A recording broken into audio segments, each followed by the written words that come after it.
Modifier l'affichage avec le groupe Disposition. Alors voilà une autre façon de modifier l'affichage dans Outlook. Donc on a vu dans une capsule précédente comment modifier avec l'onglet, le groupe Réorganisation qui est dans l'onglet Affichage. Et là on va aller voir le groupe Disposition pour avoir d'autres modes d'affichage.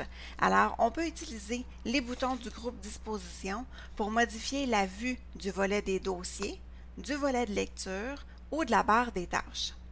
Le groupe Disposition vous offre aussi la possibilité de diminuer l'espace entre les éléments de la liste des messages pour en afficher plus avec le bouton « Utiliser un espacement plus étroit ». Alors, je vous montre tout ça dans la petite capsule. Alors, premièrement, on va regarder utiliser un espacement plus étroit. Qu'est-ce que ça donne? Donc, vous voyez que j'ai, plusieurs messages et j'ai besoin d'utiliser la liste déroulante pour aller voir mes autres messages. Je pourrais cliquer sur utiliser un espacement plus étroit et quand je clique, donc, l'espacement entre mes messages est plus étroit et donc, je peux en voir plus dans mon volet de lecture de messages ici. Donc, ça sert à ça, ce petit bouton-là. Ensuite, ce que j'ai de disponible, c'est le volet des dossiers. Alors, on se rappelle que le volet des dossiers, c'est celui-ci, donc, à l'extrême gauche, dans lequel j'ai tous mes dossiers, incluant la boîte de réception, les éléments envoyés, supprimés, etc., mais aussi les dossiers que vous avez pu créer. Alors, dans le volet des dossiers, je peux faire l'affichage en mode normal, donc ce que vous voyez ici. Je peux avoir un affichage réduit. Donc, l'affichage réduit, en fait, tout ce que je vois, ça va être les icônes là, de la barre de navigation, c'est tout. Alors, j'ai juste à appuyer sur la petite flèche ici pour développer le volet des dossiers, ou je peux aussi, dans l'affichage, aller mettre normal. Et je peux le mettre aussi inactif, donc on l'enlève complètement, il n'est plus là. Alors, je le remets à normal. Et on peut donc voir les favoris. Donc, soit on les coche, soit on décoche. Nos favoris, on peut déplacer les dossiers dans la barre de favoris. Donc, si on se retrouve avec plusieurs dossiers qui nécessitent d'utiliser la barre déroulante pour voir si on a des messages ou pas, eh bien, on peut les mettre ici dans les favoris pour les voir plus rapidement. Donc, on a plusieurs options. Alors, ce qu'on peut faire aussi, c'est réduire comme ça, donc en appuyant sur la petite flèche pour réduire le volet et simplement réappuyer sur la flèche pour développer. Et on peut à ce moment-là épingler le volet des dossiers pour qu'il soit affiché en tout temps.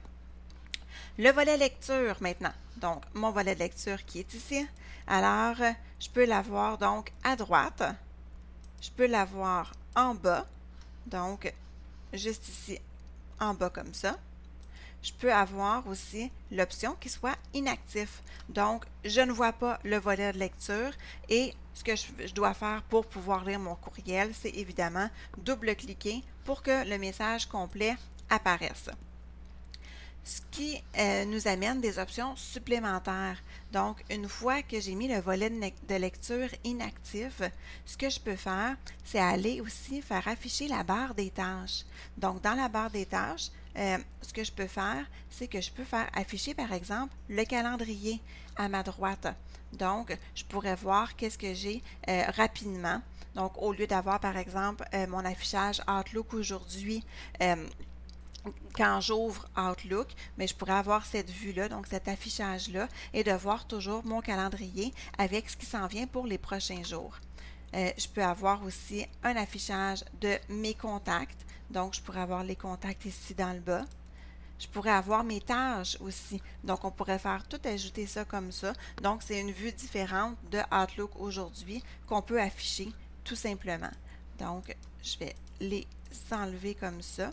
Ce que je peux faire aussi, c'est que je peux modifier la largeur de chacun des volets. Donc, quand je me positionne sur la ligne, donc je peux bouger pour pouvoir avoir une vue différente. Et en faisant ça, donc mon volet ici va se retrouver donc vu d'une façon différente. Alors, c'est une autre possibilité. Donc, moi, j'aime bien cet affichage-là, donc pouvoir voir le volet des dossiers, mon volet de messages et ensuite, j'ai mon volet ici avec mon calendrier, par exemple, et mes tâches à faire pour la journée. Donc, comme ça, je suis sûre que je n'oublie absolument rien tout le temps. Alors voilà, c'était donc une petite exploration du groupe Disposition de l'onglet Affichage pour Outlook.